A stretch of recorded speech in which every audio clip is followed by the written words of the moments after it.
Junto con las primeras líneas que despliegas en la página, en esa mano que sujeta la pluma, entra, como en un guante, una mano ajena, burlona, y tu imagen, reflejada en el espejo de las páginas, se escurre en todas direcciones como si fuera azogue, de tal manera que de sus burbujas deformadas cristalizan la araña, o el gusano, o el fauno, o el unicornio, o Dios, cuando de hecho tú solo querías hablar sobre ti.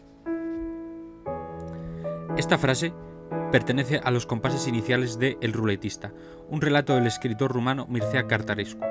El relato forma parte del volumen Nostalgia y además ha sido publicada de forma independiente en España por la editorial Impedimenta. Esta historia fue prohibida durante años por el Partido Comunista Rumano. La censura de la era Ceausescu consideraba que El ruletista era demasiado violento, y en efecto lo es. ¿Qué nos cuenta esta ficción con ecos de Borges y Dostoyevsky?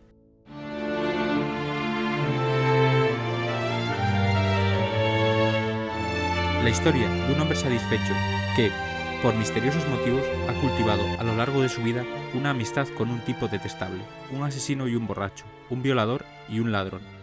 Este tipo introduce al protagonista en los mecanismos de una secta de hombres. En la descripción de esta secta no puedo dejar de ver a El Club de la Lucha, pero en lugar de pegarse, los miembros de esta secta apuestan a la ruleta rusa.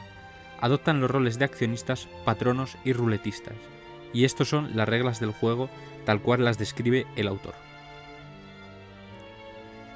Por regla general, los ruletistas eran reclutados de entre las hordas de infelices necesitados de pan como perros vagabundos, de borrachos o de presidiarios recién liberados. Cualquiera, con tal de estar vivo y de poner su corazón a prueba a cambio de muchísimo dinero, pero ¿qué quiere decir dinero en estas circunstancias?, podía llegar a ser ruletista. Era asimismo deseable que no tuviera, a ser posible, ningún tipo de vínculo social, familia, trabajo, amigos. El ruletista tiene 5 posibilidades de entre 6 de escapar con vida. Recibe habitualmente el 10% de la ganancia del patrón. Este debe disponer de unos fondos sustanciosos, porque, en caso de que el ruletista muera, tiene que pagar las apuestas de todos los accionistas que han apostado en su contra. Los accionistas, por su parte, tienen una posibilidad entre 6 de ganar, pero, si el ruletista muere, pueden reclamar su apuesta multiplicada por 10 o incluso por 20, según el acuerdo establecido previamente con el patrón. Sin embargo, el ruletista solo tenía 5 posibilidades entre 6 de salvarse en la primera partida. Según el cálculo de probabilidades, si volvía a llevarse la pistola a la sien, sus posibilidades disminuían. En el sexto intento, esas posibilidades se reducían a 0. De hecho, hasta que mi amigo entró en el mundo de la ruleta, en el que llegaría a convertirse en el ruletista con mayúscula, no se conocían casos de supervivencia ni siquiera tras 4 intentos.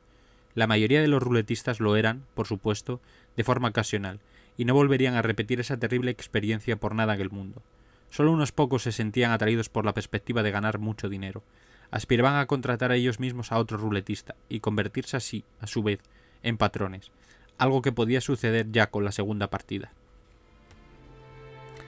Una cuestión importante acerca del amigo del protagonista es que nunca ha tenido la más mínima suerte en los juegos de azar, excepto en la ruleta, donde se ha enfrentado al revólver 8 veces, un récord absoluto que consigue que se gane el apodo de El Ruletista, no un ruletista, sino El Ruletista. El ruletista, a lo largo de los años, aumenta el desafío introduciendo 2, 3, 4 y hasta 5 balas en el tambor del revólver, y es entonces cuando el juego adquiere una dimensión, diríase, teológica. El ruletista está desafiando nada menos que a las leyes del azar, que podría o podría no ser otra manera de nombrar a Dios. No voy a contar el final del relato, puesto que considero que cada lector debe descubrirlo por sí mismo.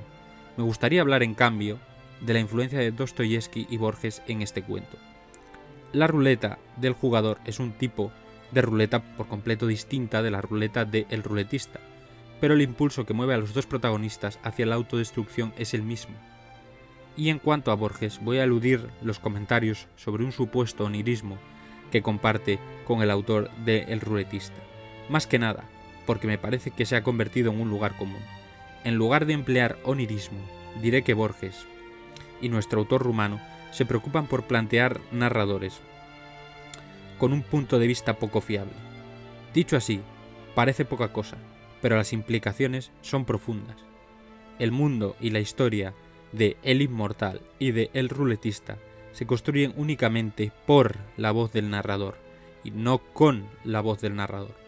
Y en este caso, en el caso del ruletista, el narrador es un escritor a punto de morir que recuerda la historia de un hombre malvado y sin suerte. Un hombre malvado y sin suerte que solo puede existir por su desafío al azar en el mundo literario. Entramos con nuestro autor en el reino de la total subjetividad. Como dijo Alan Moore, esta es una historia imaginaria, pero ¿acaso no lo son todas?